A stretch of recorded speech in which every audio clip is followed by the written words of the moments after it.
1983 was the year of Flashdance and Return of the Jedi, and of course, shoulder pads. Don't forget the shoulder pads. We're going to add shoulder pads. But beneath the glitter of mainstream media, 1983 also gave us some of the most important queer icons, gay moments, and music that would define gay culture for decades. But before we get into this video, I just want to give a shout out to my channel members. Without members and you the viewer, this channel of mine wouldn't be able to exist. So thank you very much for watching and supporting my channel. With that being said, grab your boombox and let's head over towards 1983. Let's go back in time.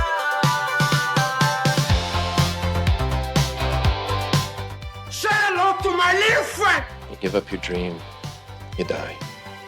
I am a Jedi, like my father before me. Go ahead. Make my day.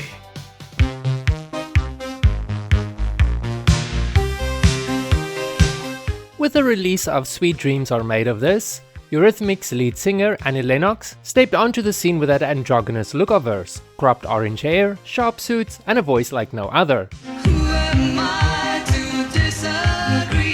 Her gender-bending image was a revelation, especially for queer viewers who had rarely seen femininity and masculinity blended so boldly. Kaijo Gugu released her debut album White Feathers in 1983, and its lead single Too Shy became the band's biggest single, eventually defining them as a one-hit wonder despite releasing 4 singles from that album before the lead singer, Lamal, departed from the band.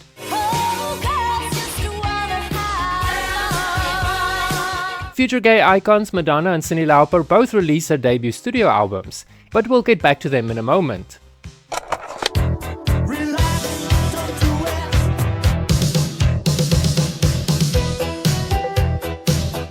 Frankie Goes to Hollywood released Relax in the UK in late 1983.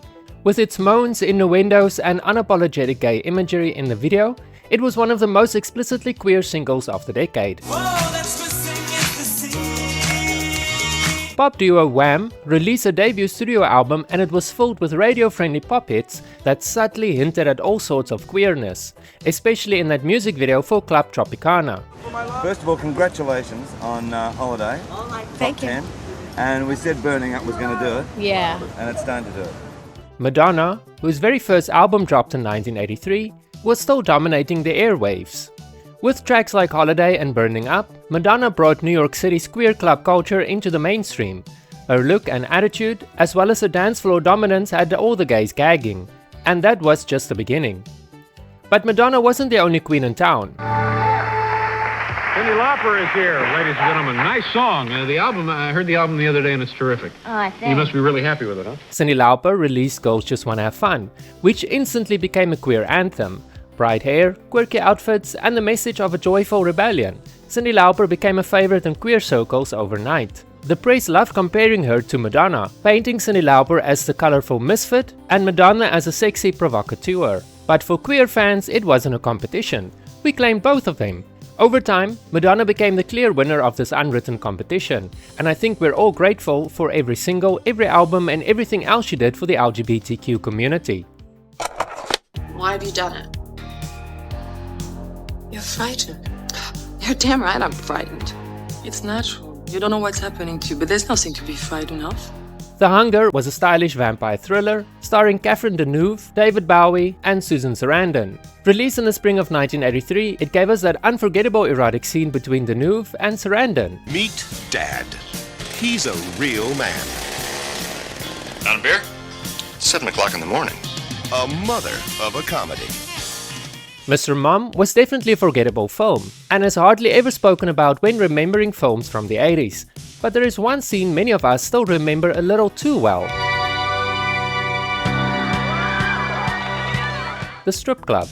A young Michael Keaton, wide-eyed and watching a male stripper, it became an early, wait, why do I like this moment for many gay boys in the audience. He is from a future world,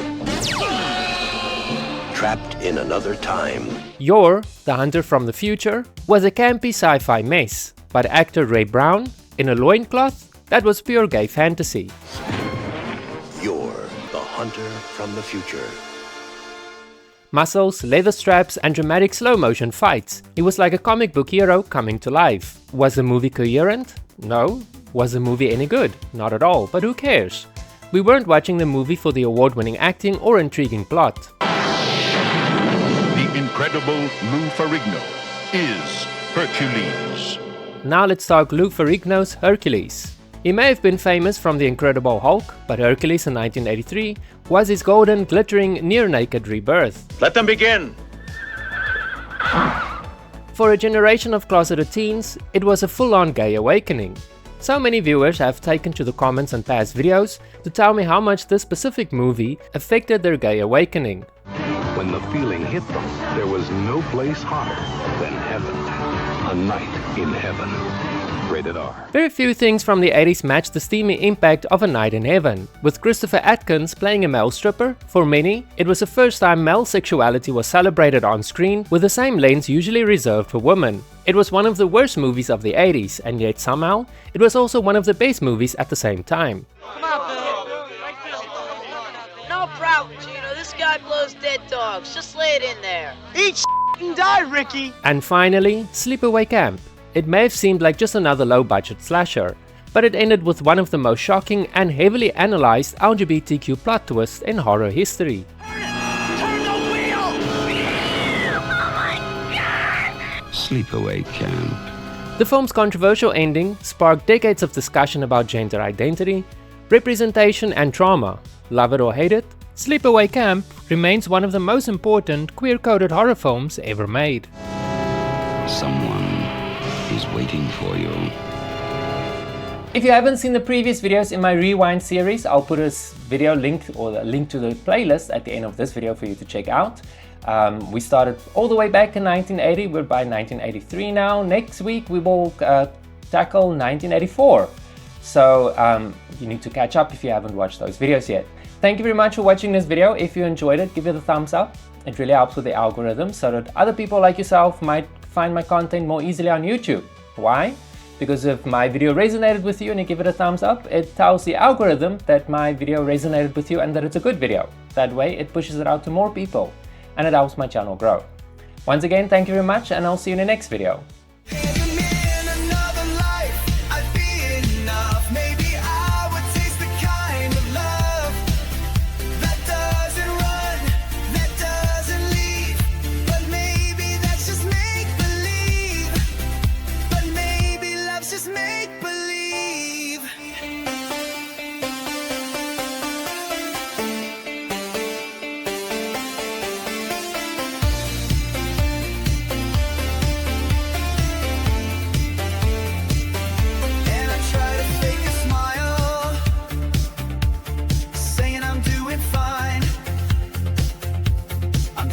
Chasing